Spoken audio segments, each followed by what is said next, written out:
4বার বিয়ে করা একজন নরখাদকের শিকার হয়ে গেল আর.জি. কর হাসপাতালের ডাক্তার মৌমিতা দেবনাথ। পুলিশের হাতে নরখাদক অ্যারেস্ট হওয়ার পর বলছে, আপনারা যদি চান আমাকে ফাঁসিতে চড়িয়ে দিন। শুনতে মনে হচ্ছে কোনো ক্রাইম টেলার বা কোনো সিনেমার কাহিনী, কিন্তু বন্ধুরা এটি কোনো কাহিনী নয়, এটি পশ্চিম বাংলার বাস্তবিক ভয়ানক ঘটনা। পশ্চিম বাংলার আর.জি. কর হাসপাতালে একজন ডাক্তারকে ধর্ষণ করে নৃশংসভাবে হত্যা করা হয়। সারা পশ্চিম বাংলা জুড়ে বিরোধ প্রদর্শন চলছে, অপরাধীদের যেন ফাঁসির সাজা হয়। সারা ভারতবর্ষের ডাক্তার জনগণ ক্ষিপ্ত হয়ে আছে। নরপিশাচ সঞ্জয় রায় শুধু একাই নয়, এর সঙ্গে 17 থেকে 18 জন জড়িত আছে। কারণ ডাক্তার মৌমিতা দেবনাথ এর শরীরে 150 গ্রাম বীর্য পাওয়া গিয়েছে ও 100-র বেশি কামড়ের চিহ্ন, কারণ একজন পুরুষের 150 গ্রাম বীর্য হতে পারে না। ডাক্তার নার্সদের বাবা মা বলছে, যদি এই রকম ভয়ানক ঘটনা ঘটে আমরা আমাদের সন্তানদেরকে হাসপাতালে পাঠাবো না, কারণ আর.জি. কর হাসপাতালে কোনো নিরাপত্তা নেই।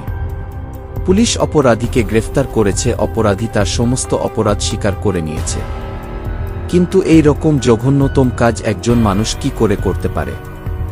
শুনলে গা শিউরে ওঠে। অপরাধী পুলিশের কাছে তার সমস্ত অপরাধ স্বীকার করে নিয়েছে, কিন্তু এই নরপিশাচ যে এত বড় ভয়ানক খারাপ কাজ করেছে তার জন্য ওর কোনো অনুশোচনা হচ্ছে না। কিন্তু এই মামলায় পুলিশ অনেক প্রমাণ খুঁজে পেয়েছে, জানলে আপনাদের গা শিউরে উঠবে। অপরাধীর 4বার বিয়ে হয়েছে, মদ খেয়ে নগ্ন ভিডিও দেখা নিজেকে কন্ট্রোল করতে না পারার কারণে 3 বউ আগেই ছেড়ে চলে গিয়েছে, আর 4 নাম্বার বউ ক্যান্সারে মারা গিয়েছে।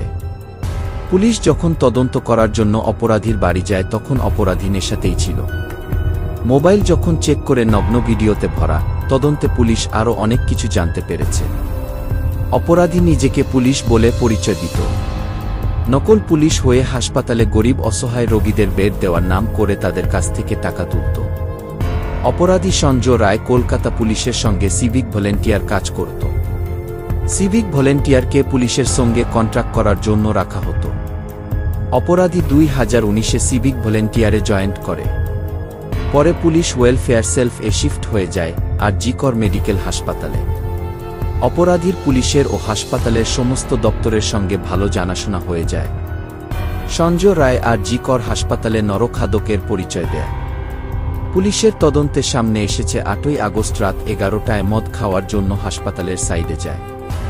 সেখানে মদ খেয়ে নগ্ন ভিডিও দেখে এই নেশাটা ওর আগে থেকেই আছে। সেই নেশাটাই সত্যি করে ফেলল। অনেকক্ষণ ধরে মদ খাওয়ার পর হাসপাতালের পিছনের দরজা দিয়ে মেডিসিন বিভাগে যায়। সেখান থেকে সেমিনার হলে যায়, যেয়ে দেখে ট্রেনিং ডাক্তার আরাম করছে। একলা একটি মেয়েকে দেখে তার মানসিকতা পাল্টে যায়। সেই নরপিশাচ খিদে মিটানোর জন্য মেয়ে ডাক্তারকে শিকার বানায়। পীড়িতার মাথা থেকে পা পর্যন্ত কামড়ায়, ভীষণ কষ্ট দেয়। পীড়িতার গাল, ঠোঁট, কান, গলা দাঁত দিয়ে চিবো। তারপরে পীড়িতাকে রেপ করে হত্যা করে ফেলে। হত্যা করার পরে নরখাদক বাড়ি চলে যায়।